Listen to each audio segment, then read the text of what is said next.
तो hello friend, जय हिंद। आप सभी का फिर से स्वागत है एक नए प्रीवियस ईयर क्वेश्चन के नए सेट में। तो जैसा कि पता है कि बिहार पुलिस का बहुत ज़्यादा मात्रा में भर्ती निकल चुका है 21,391। तो उसी को लेकर के हम जो है प्रीवियस ईयर क्वेश्चन को करा रहे हैं। प्रतिदिन एक सेट जो है प्रीवियस ईयर क्वेश्चन करा रहे हैं, और प्रीवियस ईयर क्वेश्चन जो है एग्जाम के दृष्टिकोण से काफी महत्वपूर्ण होता है। ठीक है, तो आप लोग वीडियो में बने रहिए, पूरा देखिए, तभी जो है एक सिलेबस भी पता चलेगा और कहाँ से क्वेश्चन पूछ रहा है यहाँ भी पता चलेगा, और कितना तो रिपीट होता है क्वेश्चन, कितना क्वेश्चन रिपीटेड होता है। तो आप लोग इसे ध्यान दीजिएगा। चलते हैं, आज की वीडियो को स्टार्ट करते हैं। और आज का क्लास हमारा है 4th नंबर का, चौथा नंबर का है। इसके पहले 3 वीडियो में पढ़ा चुका हूँ, प्ले लिस्ट में दिया गया है, आप वहां से जाकर वॉच कर सकते हैं। और इसका संबंधित PDF Telegram channel GK GS discussion पर मिल जाएगा, आप वहां से डायरेक्टली जाके डाउनलोड कर सकते हैं। तो चलते हैं, बिना देरी किए हुए आज के वीडियो को स्टार्ट करते हैं। शुरू में दिया गया है हिंदी और इंग्लिश, तो उसे हम स्किप करते हैं, जीके जीएस को देखते हैं।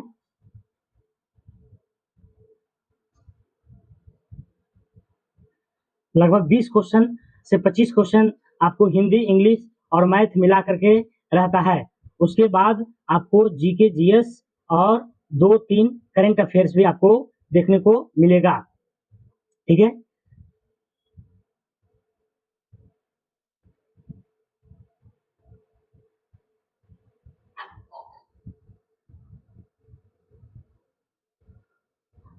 जीके जीएस आपको यहाँ से है 21 नंबर से है।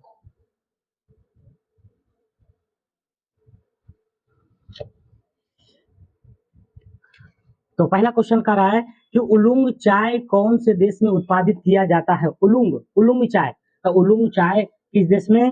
तो ताइवान में। ताइवान कहाँ है? चाइना में है। तो वही जो है उलुंग चाय देश में उत्पादित की जाती है, उलुंग चाय। सर, उलुंग चाय को मुख्यतः ताइवान एवं चीन में उत्पादित किया जाता है। यहाँ सेमी ऑक्सीडाइज्ड चाय होती है, जिसे इसके लाभप्रद गुणों के लिए जाना जाता है। या कैसी चाय होती है? तो सेमी ऑक्सीडाइज्ड चाय होती है। इसी के गुणों के कारण यह क्या है? महत्वपूर्ण है, लाभदायक है उलुंग चाय। कहाँ? तो ताइवान के चीन में। अगला क्वेश्चन, निम्नलिखित में से कौन सी मुद्रा बाजार पर उप बाजार नहीं है? करा कौन सी ऐसी मुद्रा है जिसमें बाजार पर उप बाजार नहीं है? तो कौन सी है? कौल मुद्रा, जिसको मांग मुद्रा कहते हैं। कौल मुद्रा या मांग, कौल मतलब क्या होता है? बुलाना, तो मांग करना है ना, तो मांग मुद्रा हो जाएगा। डिस्क्रिप्शन समझते हैं इसका। करा कौल मुद्रा बाजार एक अल्पकालिक मुद्रा बाजार है। करा कौल मुद्रा बाजार कैसी बाजार है? तो अल्पकालिक, मतलब थोड़ी सी समय के लिए जो है यह बाजार लगाया जाता है, जो बड़े वित्तीय संस्थानों को इंटरबैंक द्वारा पैसे उधार लेने और उधार देने की अनुमति देता है। कॉल मनी मांग मुद्रा मुद्रा बाजार पर उप बाजार नहीं है, जबकि सांप्रस्विक ऋण बाजार आदि स्वीकृति बाजार, साधन बाजार आदि मुद्रा बाजार पर उप बाजार है, लेकिन कॉल मनी मांग मुद्रा पर उप बाजार नहीं है। अगला क्वेश्चन 23 नंबर, कह रहा है कि निम्न में से कौन सा मूल अधिकार आपातकाल के समय निलंबित नहीं हो सकता है? तो कितना बार बताए हैं कि 20 और 21 राष्ट्रपति 359 अनुच्छेद का प्रयोग करते हुए 20 और 21 को निलंबित नहीं कर सकता है। ये राष्ट्रपति को अधिकार है, और इसको जो है संविधान संशोधन के तहत जोड़ा गया था। तो कह रहा है जीवन की सुरक्षा का अधिकार, जीवन की अर्थात 20 और 21 तो जीवन की सुरक्षा का अधिकार है। और 21 में जो है जीवन दोषित व्यक्तियों के विरुद्ध संरक्षण का अधिकार है। अनुच्छेद 358 और 59 राष्ट्रीय आपातकाल में मूल अधिकारों पर पड़ने वाले प्रभावों का वर्णन करते हैं। अनुच्छेद 358 और 359 जो आपको है, ये क्या है? तो जब आपातकाल लगता है भारत में, तो उस समय जो है इसका विवरणी मिलता है कि किसको निलंबित करना है, किसको नहीं करना है, किसको क्या करना है। यही 358 और 59 में उल्लिखित है। उपयुक्त में से जीवन की सुरक्षा का अधिकार 21 में है, जीवन की सुरक्षा का अधिकार 21 में है। आपातकाल के समय भी निलंबित नहीं हो सकता है, अर्थात विकल्प भी सही होगा। तो अनुच्छेद 21 क्या कहता है? जीवन के सुरक्षा का अधिकार। अगला क्वेश्चन 24 नंबर कट गया थोड़ा सा, टेंशन नहीं लेना। निम्नलिखित में से कौन सी यूनानी कवि था? चारों में से यूनानी कवि कौन था? तो होमर। कौन सा था? होमर, निम्नलिखित में से यूनानी कवि कौन था? तो होमर थे। होमर एक यूनानी कवि था। होमर द्वारा रचित महाकाव्यों में इलियड, है ना, कारण होमर एक यूनानी कवि था। होमर द्वारा रचित महाकाव्यों में इलियड और ओडिसी विश्व प्रसिद्ध है। अरे होमर एक यूनानी कवि था, है ना। होमर क्या था? एक यूनानी कवि था। तो यही पूछ रहा है कि यूनानी कवि कौन था? तो होमर था। तो कह रहा होमर था। होमर द्वारा रचित महाकाव्यों में इलियड और ओडिसी विश्व प्रसिद्ध है। कारण होमर द्वारा जो रचित महाकाव्य है दो गो, इलियड और ओडिसी, ये दोनों क्या है? प्रसिद्ध है। इलियड और ओडिसी, इलियड और ओडिसी। अगला क्वेश्चन, कारण निम्नलिखित में से कौन सी प्रारंभिक प्रकूट है? प्रारंभिक प्रकूट है तो यूजीसी है, you you E A you you triple U है, डबल यू सी है, ए यू जी है, तो ए यू जी है। कारण ए यू जी एक प्रारंभिक क्या है? प्रकूट है। कारण निम्नलिखित में से कौन सा एक प्राथमिक उपभोक्ता है? प्राथमिक उपभोक्ता तो बकरी हो जाएगा। बकरी कहाँ? ए नंबर में, है ना। यहाँ पर थोड़ा सा कट गया है, बकरी हो जाएगा। क्या हो जाएगा? बकरी। कारण निम्नलिखित में से प्राथमिक उपभोक्ता कौन है? बकरी है। प्राथमिक उपभोक्ता वे होते हैं जो शाकाहारी होते हैं। अगर पूछ देगा आपके कि प्राथमिक उपभोक्ता आखिर होता कौन है, तो जो शाकाहारी खाते, तो बकरी क्या है? शाकाहारी भोजन खाता है और उत्पादक वर्ग से पोषण प्राप्त करते हैं। और क्या है? उत्पादक वर्ग से पोषण प्राप्त, अतः दिए गए विकल्प में बकरी क्या है? प्रथम उपभोक्ता का उदाहरण है। अगला क्वेश्चन, क्या सूचना का संग्रह संबंधित है? सूचना का संग्रह प्रथम क्रियाकलाप से, चतुर्थ क्रियाकलाप से, तृतीय, द्वितीय, किससे है? तो चतुर्थ क्रियाकलाप से। सूचना का जो संग्रह है किससे संबंधित है? तो चतुर्थ क्रियाकलाप से सूचना का संग्रह। जैसे हमारा प्रेस भी क्या है? चतुर्थ खंबा है ना। प्रेस क्या है? चतुर्थ खंबा है। उसी तरह सूचना का संग्रह क्या है? तो चतुर्थ क्रियाकलाप है। अगला क्वेश्चन करा, अगला कर रहा है, मुगल काल में उत्तर पश्चिम भारत का एक महत्व हस्तलिखित उत्पादन और वितरण केंद्र था। कारण मुगल काल जब चल रहा था तो उस समय उत्तर पश्चिम भारत का, उत्तर पश्चिम देख लीजिएगा नक्शा में, उत्तर पश्चिम भारत का एक महत्वपूर्ण हस्तशिल्प उत्पादन और वितरण केंद्र कौन था? तो कौन था? लाहौर। कौन था? लाहौर था।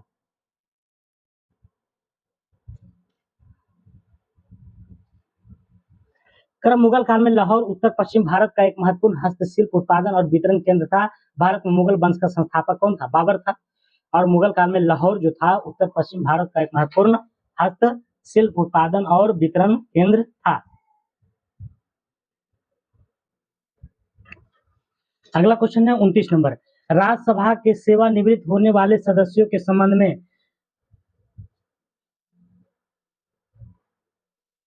कौन सा कथन सत्य है? राज्यसभा के जो सदस्य रहते हैं वो प्रत्येक 2 साल में सेवानिवृत्त होते हैं, तो उनका पुनः मनोनयन नहीं हो सकता है। कथन सत्य है, बिल्कुल उनका पुनः मनोनयन नहीं हो सकता है। ये वे मात्र 2 ही बार पुनः मनोनीत हो सकते हैं, है ना। ये भी गलत है। कह वे पुनर्निर्वाचित नहीं हो सकते हैं, ये भी गलत है। कह उनका कितनी बार पुनः मनोनयन हो सकता है, तो ये सत्य कथन है। ये क्या है? बाकी ये तीनों क्या है? गलत है। तो ये डी नंबर उनका सत्य कथन है। अगला क्वेश्चन,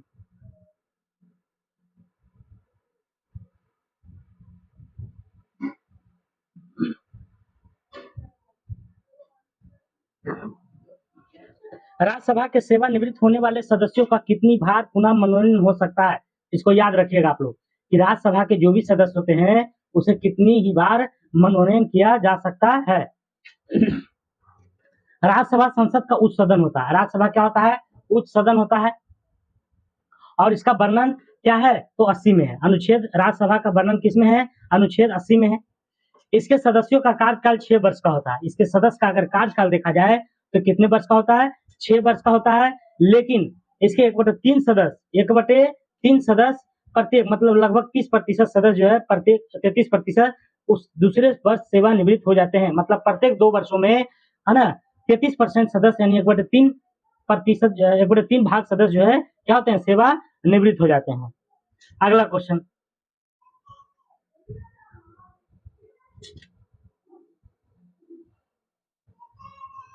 अगला है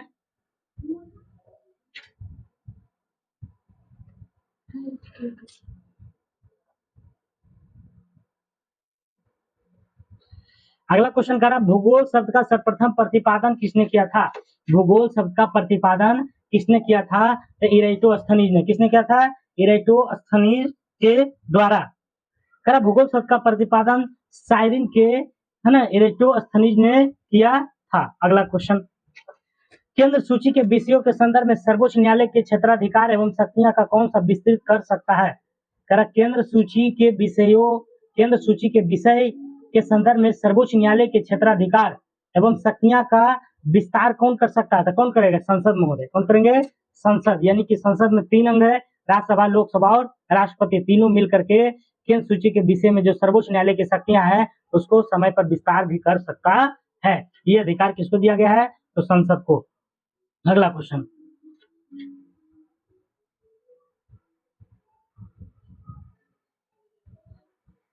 अगला है राष्ट्रीय मानवाधिकार स्वास्थ्य मिशन की शुरुआत की गई थी। राष्ट्रीय ग्रामीण स्वास्थ्य मिशन NRHM की शुरुआत की गई थी तो किसके तहत की गई थी? ग्रामीण जनसंख्या को वहनीय, विश्वसनीय तथा गुणवत्तापूर्ण स्वास्थ्य सेवा उपलब्ध कराने के लिए। ग्रामीण जनसंख्या मतलब जो गांव में रहते हैं उसको जो है वहनीय, विश्वसनीय और गुणवत्तापूर्ण सेवाएं, स्वास्थ्य सेवाएं उपलब्ध कराने के लिए राष्ट्रीय ग्रामीण स्वास्थ्य मिशन NRHM की शुरुआत किया गया था। अगला क्वेश्चन, इसकी शुरुआत की अगर बात किया जाए तो 2005 में हुआ था। कब हुआ था? 2005 में। अगला क्वेश्चन,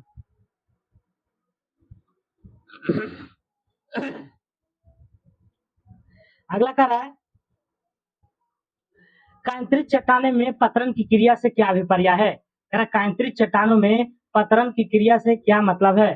चट्टानों में रासायनिक क्रियाओं के कारण नए यौगिक का निर्माण होना, कुछ शैलों में कणों या खनिज के सतहों या रेखाओं के रूप में व्यवस्थित हो जाना। और सी नंबर में क्या कर रहा है? तो अपचय के कारण चट्टानों परतों का हट जाना, अपर्दन के कारण चट्टानी परतों का हट जाना। नहीं, इसका आंसर जो होगा क्या होगा?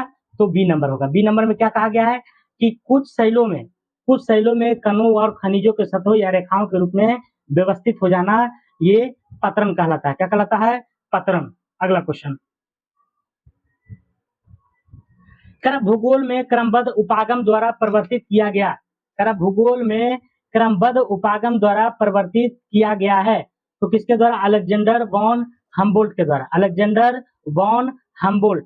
भूगोल में क्रमबद्ध उपागम द्वारा परिवर्तित किया गया है तो अलेक्जेंडर वॉन हम्बोल्ट के द्वारा।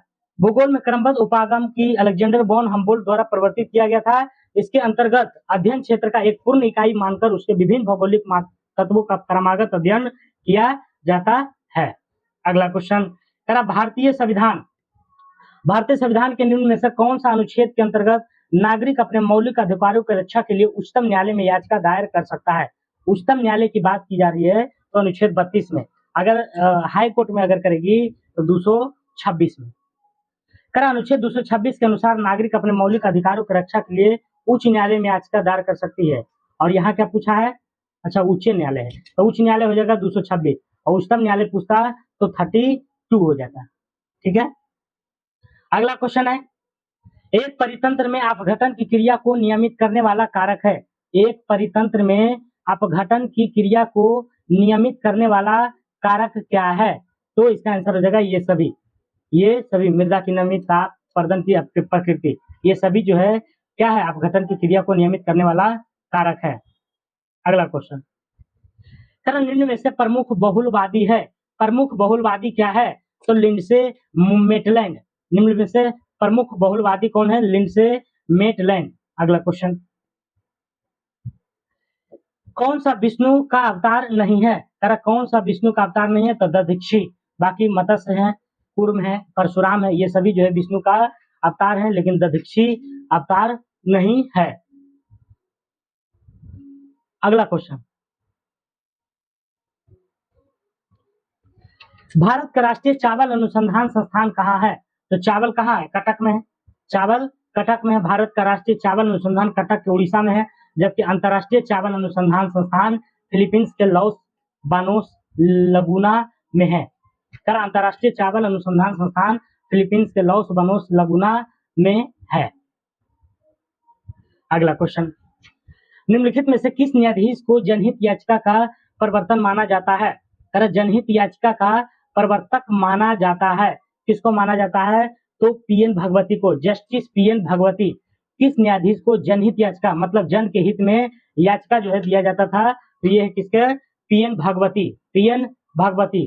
भारत में जस्टिस पीएन भगवती को जनहित याचिका का प्रवर्तक माना जाता है। जनहित याचिका मानव अधिकारों और समानता को आगे बढ़ाने, व्यापक सार्वजनिक चिंता को मुद्दों को उठाने के लिए दायर की जाती है। धनात्मक ढाल के पूर्ति वक्र का क्या कारण है? धनात्मक ढाल के पूर्ति वक्र का क्या कारण है? तो वर्धमान प्रतिफल, वर्धमान प्रतिफल है। अगला क्वेश्चन है, कौन सा भारत के राष्ट्रपति के क्षमादान की शक्ति का सिद्धांत नहीं है? तो इस शक्ति का प्रयोग राष्ट्रपति द्वारा केंद्रीय मंत्रिमंडल की सलाह पर किया जाता है? नहीं। कि कौन सा भारत के राष्ट्रपति के क्षमादान की शक्ति का सिद्धांत नहीं है? इस शक्ति का प्रयोग राष्ट्रपति द्वारा केंद्रीय मंत्रिमंडल की सलाह पर? बिल्कुल नहीं। राष्ट्रपति पुनः प्रमाणों के परीक्षण कर सकता है? बिल्कुल नहीं। दया के लिए याचिकाकर्ता को राष्ट्रपति के समक्ष मौखिक सुनवाई का अधिकार है? ये बिल्कुल सही है ना, मौखिक सुनवाई का अधिकार है। अगला क्वेश्चन, क्षमादान की अगर बात किया जाए तो 72 में राष्ट्रपति को क्षमादान की शक्ति का मिला है। यह राष्ट्रपति की न्यायिक शक्ति है। यह राष्ट्रपति की कैसी शक्ति है? तो न्यायिक है, जिसका प्रयोग राष्ट्रपति मंत्री परिषद के सलाह पर करता है। किसके सलाह पर करता है? तो मंत्री परिषद के सलाह पर करता है। लेकिन इसमें दया के लिए याचिकाकर्ता को राष्ट्रपति के समक्ष मौखिक सुनवाई का अधिकार संबंधी प्रावधान नहीं है। यही क्वेश्चन में दिया गया था। ये क्या है? गलत है, मौखिक नहीं।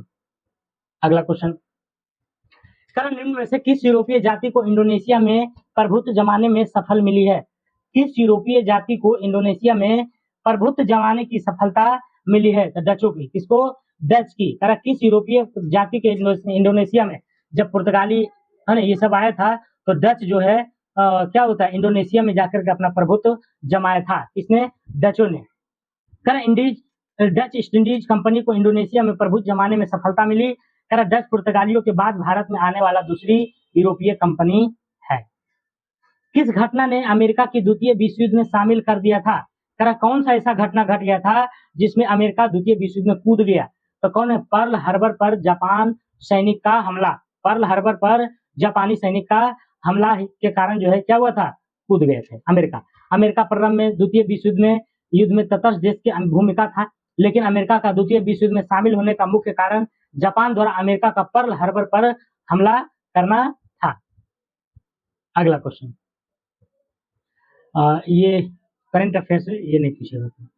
अगला, निम्न में से कौन सा संबंध सही नहीं है? सही नहीं है, तो इसका सही नहीं है NNP = GNP - मूल्यह्रास प्लस विशुद्ध परोक्ष कर। ये बिल्कुल गलत है।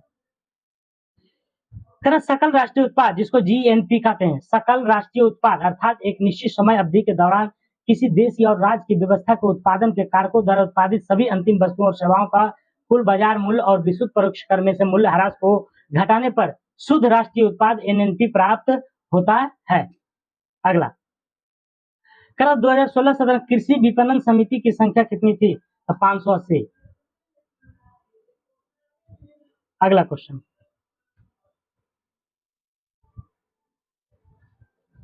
अर्थशास्त्र में उत्पादन का इष्टतम स्तर वहां से जहां से अर्थशास्त्र में उत्पादन का इष्टतम स्तर वहां से होता है जहां से LAC न्यूनतम है तथा LAC बराबर LMC। LAC न्यूनतम है तथा LAC बराबर LMC होता है। अगला है, हड़प्पा के लोग किस धातु का उपयोग नहीं जानते थे? हड़प्पा जो है लोहा नहीं जानते थे। क्या नहीं जानते थे? लोहा। हड़प्पा सभ्यता को कांस्ययुगीन सभ्यता के नाम से जाना जाता है। अगला क्वेश्चन, किस संवैधानिक संशोधन ने अनुच्छेद 14, 19 और 31 के तहत प्रदत्त मूल अधिकारों पर नीति निर्देशक तत्वों को कानूनी वैधता प्रदान की है? तो किसके तहत? 42वें संविधान संशोधन 1976 में हुआ था। 1976 के तहत हमने 14, 19 और 31 के तहत प्रदत्त मूल अधिकार पर नीति निर्देशक तत्वों को कानूनी वैधता प्रदान की गई है। 42वें संशोधन अधिनियम राज्य के निर्देशक तत्वों को कुछ मूल अधिकार पर प्रभावी बनाया गया है। ये मूल अधिकार कौन कौन है? तो संविधान का अनुच्छेद 14 जिसमें समता का अधिकार है, 19 में स्वतंत्रता का अधिकार है, 31 में न्यायिक समीक्षा है में समाहित है। हालांकि इस उपबंध को उच्चतम न्यायालय द्वारा मिनर्वा मिल्स बाद 1980 में असंवैधानिक एवं अवैध घोषित किया गया। इसका तात्पर्य है कि निदेशक तत्वों को एक बार पुनः मूल अधिकारों के अधीनस्थ बनाया गया, लेकिन अनुच्छेद 14, 19 और स्थापित मूल अधिकारों को अनुच्छेद 39 के ख और ग में बताए गए निदेशक तत्वों के अधीनस्थ माना गया है। इसका अर्थ यह हुआ कि राज्य के निदेशक तत्वों को प्रभावी बनाने के लिए राज्य मूल अधिकारों से समझौता कर सकता है। अगला क्वेश्चन, 1861 के भारतीय परिषद अधिनियम के समय वाइसराय कौन थे? तो लॉर्ड कैनिंग थे। 56 से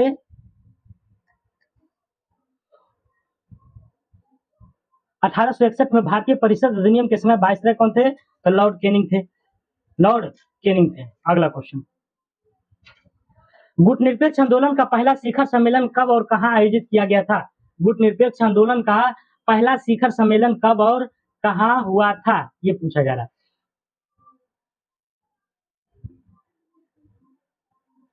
तो कहां हुआ था? बेलग्रेड 1961 में। बेलग्रेड के 1961 में। बेलग्रेड 1961 में। गुटनिरपेक्ष आंदोलन का पहला शिखर सम्मेलन 1961 में बेलग्रेड में आयोजित किया गया था। इस सम्मेलन में 25 राष्ट्रों ने भाग लिया था। अगला क्वेश्चन, तंजौर के राज राजेश्वर शिव मंदिर का निर्माण किसने करवाया था? तंजौर के राज राजेश्वर शिव मंदिर का निर्माण किसके द्वारा? राज राजा प्रथम के द्वारा। राज राजा प्रथम के द्वारा कराया गया था। अगला क्वेश्चन, यदि देश के भुगतान शेष में एकोमोडेटिंग निभावी पूजा शून्य है तो क्या होगा? भुगतान शेष में संतुलन होगा। भुगतान शेष में क्या होगा? संतुलन होगा। अगला, किस वर्ष तक के लिए लोकसभा के निर्वाचन क्षेत्रों के परिसीमन की प्रक्रिया को स्थगित कर दिया गया है? 2026 तक।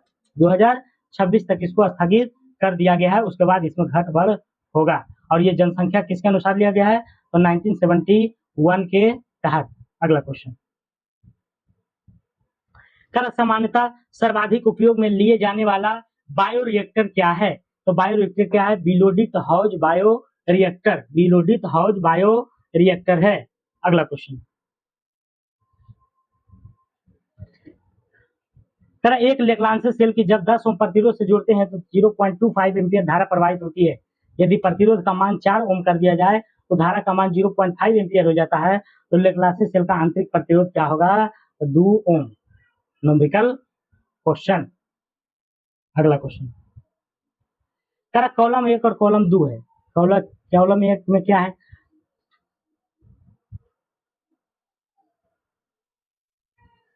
तो इसका आंसर हो जाएगा ए। आप लोग मिला लीजिएगा, ठीक है। अगला,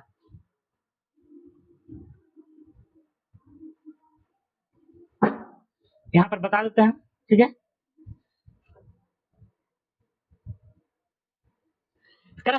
द्विविमा में वर्गीय निबिड़ संकुचन, ये त्रिकोणीय रिक्तिका है। द्विविमा में षटकोणीय निबिड़ उप संयोजक संख्या 4 है। सब क्वेश्चन बहुत हाई लेवल का है। त्रिविमा में षटकोणीय निबिड़ संकुलन गोलों के पैटर्न को एकांतर परत में पुनरावृत्त होते हैं। त्रिविमा में घनीय निबिड़ संकुलन प्रत्येक चौथी परत में गोलों के पैटर्न पुनरावृत्त होते हैं, ठीक है। अगला,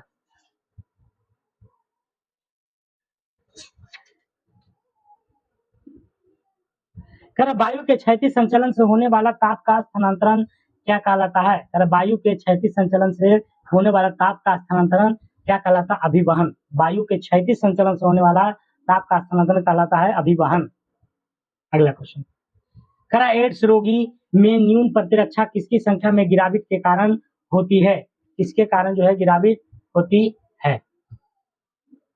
दिया होती है आपको टी लसिकानु के कारण होती है। एड्स HIV नामक विषाणु के संक्रमण के कारण होता है। एड्स रोगी में शरीर की प्रतिरक्षा क्षमता में निरंतर कमी आती है, जिसका कारण रक्त में CD4+ T सेल्स की संख्या में गिरावट हो जाती है। अगला, निम्नलिखित में से किस दोष में घनत्व कम हो जाती है? तो रिक्तिका दोष और फ्रेंकल दोष में। रिक्तिका दोष और फ्रेंकल दोष में कम हो जाती है। अगला क्वेश्चन,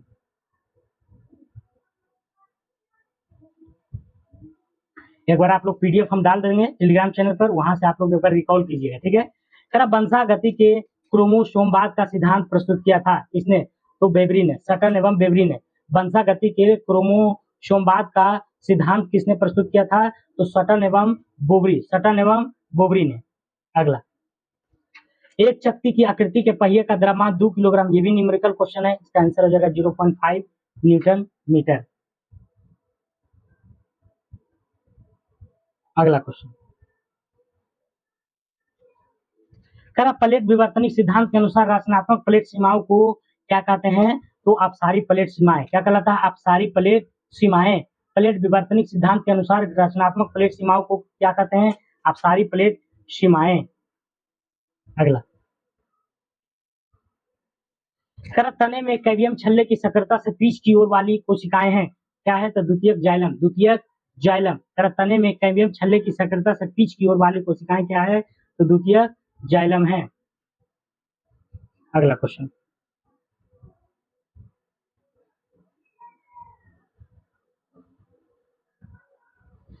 भौतिक अधिशोषण में गैस के अणु ठोस के तल पर जुड़े रहते हैं, तो वॉन अस्बॉल बल के द्वारा। वांडरबॉल बल के द्वारा भौतिक अधिशोषण में गैस के अणु ठोस के तल पर जुड़े रहते हैं, किस बल के द्वारा? तो वांडरबॉल बल के द्वारा, वांडरबॉल बल के द्वारा। अगला, क्या ऑक्सीजन गैस के लिए मोलर विशिष्ट ऊष्मा का अनुपात है, जिसमें 7/5 होता है। अगला क्वेश्चन, ये जो सेट है काफी जो है स्टैंडर्ड लेवल का है, इसलिए आप लोग थोड़ा सा उबिएगा नहीं। इसके बाद का सेट जो है बहुत ही अच्छा आएगा। कभी कभी जो है आयोग जो है गड़बड़ा देता है, सिलेबस से भी बाहर पूछ देता है ना। सारा जो है लगता है जैसे IITN का एग्जाम है।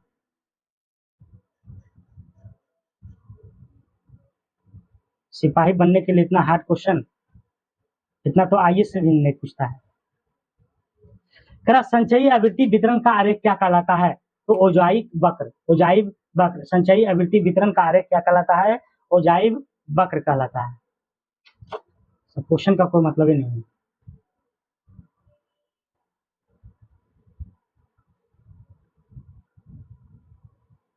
आगे मैथ है, आप लोग देख लीजिएगा, ठीक है। तो आज की सेवा यहीं तक है। आप लोग को ये सेट में थोड़ा सा लगा होगा उटपुटांग टाइप का, तो घबराना नहीं है। कभी कभी ऐसा सेट आ जाता है तो सबको लेकर के चलना है, क्योंकि कभी कभी आयोग जो है ऐसा भी सेट डाल देता है, तो सबको साथ लेके चलना है, तभी जो है आपका विकास होगा।